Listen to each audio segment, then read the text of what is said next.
Users with Steward role can create business glossaries, give a name to the business glossary, and optionally add a description.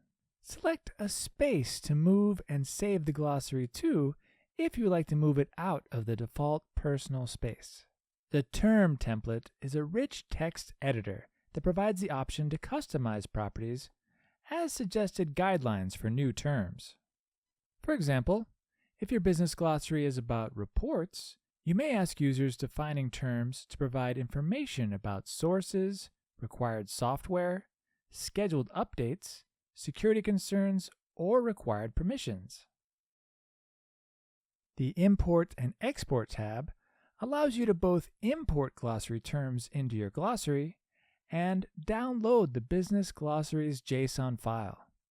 The Glossary Overview tab is a rich text editor that allows for hyperlinks and ample space to provide relevant content that facilitates use and engagement of your business glossary.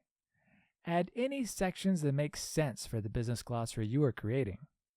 In Terms, you can see terms and the categories in which the terms are organized. In this case, we have no results because the business glossary has just been created. But this is how it looks once the glossary has been populated. To create a new term, click the Create button and select Term. Enter the term name. Optionally, you can add an abbreviation. The definition should be a short description of the term in business language that users understand. The Related Information field allows for more information related to the term. For example, links to external information, how this definition was created, help about usage of the term, etc. Glossary terms can be linked to apps and datasets that are available to the user in the current Qlik Cloud environment. The term editor selects these resources to link the term to related supporting content.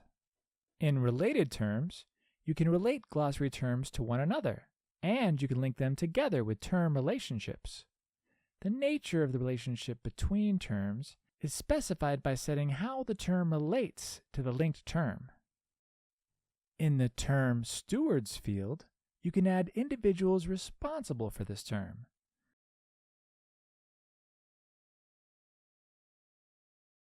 In Categories, you can select one or more categories under which this term will be included.